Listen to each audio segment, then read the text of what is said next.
Creepy Time, Tagalog Horror Stories.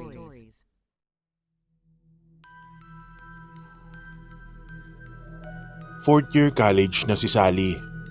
Panganay na anak ni na Maribel at Roland. BS Biology ang kursong kinuha niya sa State University sa Bulacan dahil guro ng mga instrumentong pangmusiko ang ama. Idagdag pa ang pagiging musikero ng buong pamilya ng daddy niya. Kaya na-expose din sa linyang iyon si Sally. Nakuha siyang majorette ng isang banda na naiimbita sa iba't ibang baryo sa Bulacan sa tuwing araw ng kapistahan. Iyon ang naging daan upang makilala ni Sally si Jonathan. Nakalaunay nanligaw sa dalaga. Si Jonathan ay tubong bataan. Dumayo lamang ang binata at nakifiesta. Itinadhana siguro nung magtagpo sila. Naispatan ni Jonathan ang majorette na si Sally na nooy naglalakad sa kalsada habang nag-iikot ang banda nila na arkilado ng mayor. Walang oras na inaksaya si Jonathan nang tumigil ang parada at kumain sa isang bahay ang buong banda. Gumawa agad siya ng paraan upang makilala si Sally. Sa tulong ng isang kaibigan ay nagawa ni Jonathan ang gusto. "Taga saan ka ba?" Usisa ni Sally. Magkatabi sila noon ni Jonathan sa upuan. "Taga Bataan ako." "So sino ang pinuntahan mo dito?" Tanong ng dalaga. "Kasama ko yung barkada kong pumunta dito. Taga rito kasi yung mga relatives niya." "Actually kahapon pa kami dumating dito." Sagot naman ng binata. "Ikaw taga rito ka?" Balik naman na tanong ng binata sa dalaga. "Hindi, sa Pulilan kami nakatira. Na-invite lang kaming tumugtog dito." Sagot ni Sally. "Buti na lang pala nagpapilit akong pumunta rito. Swerte ko talaga, nakilala kita." Kumislap ang mga mata ni Sally sa mga narinig sa binata. Subalit mas nagningning ang mga mata ni Jonathan sa ngiting sumilay sa labi ni Sally. Ngiting biglang napawi dahil sa taong papalapit na sa kanila. "Hi, ako nga pala si Roland. Tatay ako niyang katabi mo. At sino ka naman?" Nagmistulang bulating inasinan si Jonathan na biglang namilipit sa kinauupuan at nagkandabulol-bulol pa sa pagsagot.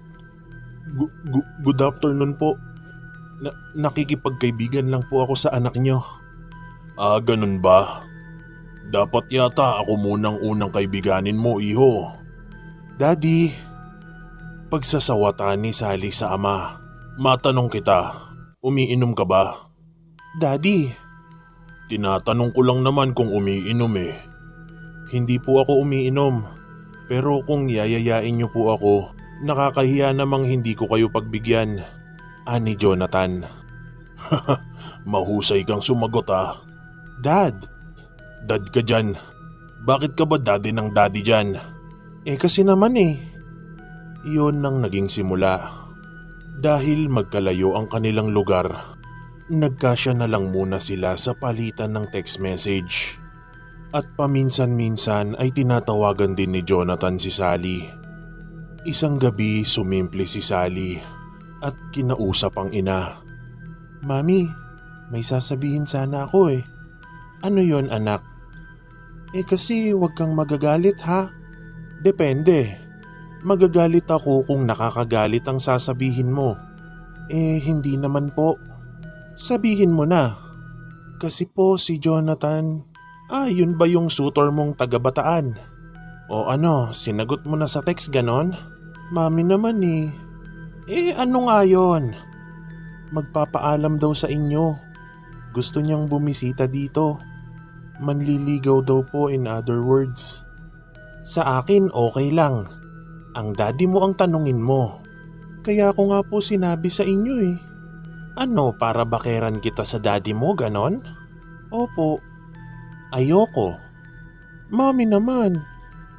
"Joke lang. Ito naman, sige ako ang bahala. Kailan ba yon?" "This Sunday daw po." "O sige, Naku, dalaga na talaga ang anak ko. Pumapayag ako pero hindi pa pwede ang ano ha?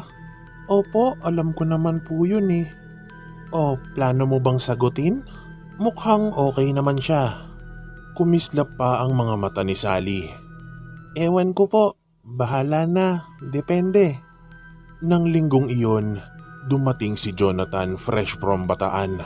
Mga 2:00 ng hapon ito dumating. Maayos itong tinanggap ng mag-asawa. Ngunit kaagad ding binulungan ni Roland si Maribel. Aba, may lahi yatang inchik ito eh. Tirik na tirik pa ang araw kung umakyat ng ligaw. Masama to. Hindi ba't kuripot ang mga inchik? Ay sus, natural. Hindi ba't nanggaling pa nga siya sa Bataan? Gusto mong gabi pumunta?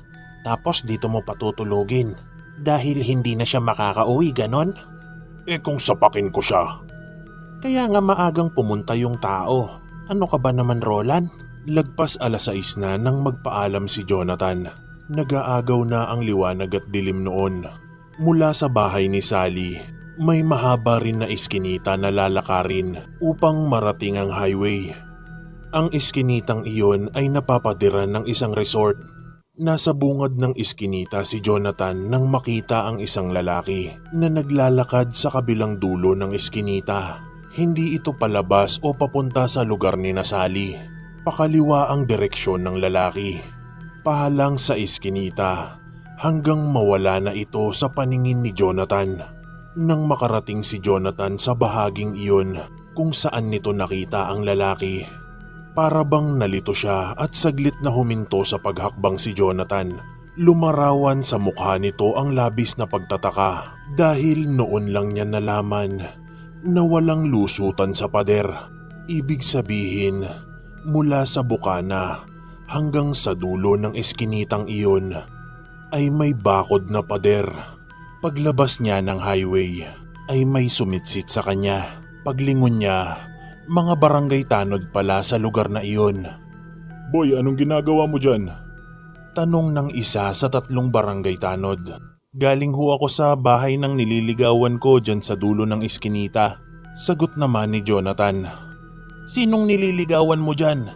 3 taon nang walang nakatira dyan sa bahay sa dulo. Sagot pa ng isa sa mga tanod. Meron po. Kagagaling ko nga lang po sa loob. Si Sally po yung nililigawan ko. Nandun pa nga po yung mami at daddy niya. Sina Maribel at Roland ang pangalan. Pagpupumilit na sabi ni Jonathan. Nang marinig iyon ng 3 tanod, ay nagkatinginan ng mga ito. Halika muna, Totoy, at sumama ka muna sa amin sa barangay. Anang isa sa mga ito, agad namang sumama si Jonathan. Pagdating doon ay pinahintay muna siya sa labas. At pumasok naman ng isa sa mga tanod. Maya-maya pa ay tinawag na siya para pumasok sa barangay hall. Magandang gabi po. Bati ni Jonathan sa nakaupong lalaking sa tingin niya ay ang kapitan. Magandang gabi naman, iho. Halika at pumasok ka. Pumasok naman si Jonathan at umupo sa silyang nasa harap ng mesa ng lalaki. Tama ba ang pagkakasabi ng aking tanod na nanggaling ka daw sa bahay ni Sally at ng mag-asawang Roland at Maribel? Pag-uusisa ng kapitan. Opo, galing po ako doon. Sa katunayan po pauwi na po sana ako. Anong pangalan mo, iho? Ako nga po pala si Jonathan. Ganito, Jonathan. Taga saan ka at kailan mo nakilala si Sally? Tanong muli ng kapitan. Taga Bataan pa po ako. Nakilala ko po si Sally sa kabilang bayan. Nung nakaraang buwan lang. Fiesta kasi doon noon at doon sila tumugtog. Halatang nagbago ang ekspresyon ng mukha ng kapitan.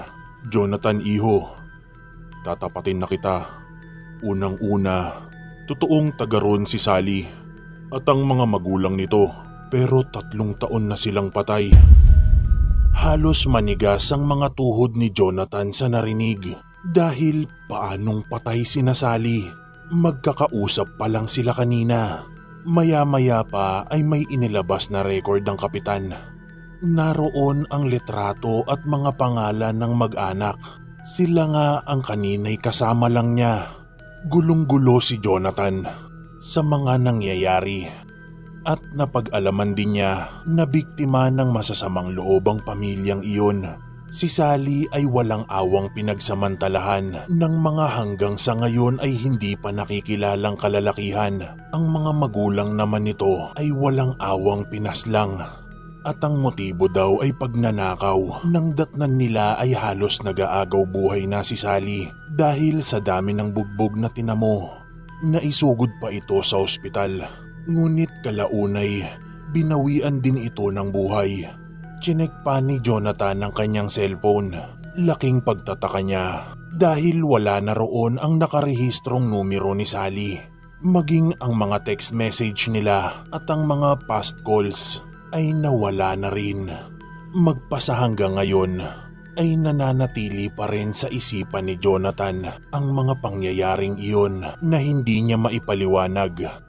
At kung paano niya nakilala si Sally at ang mga magulang nito, gayong ilang taon na silang pumanaw.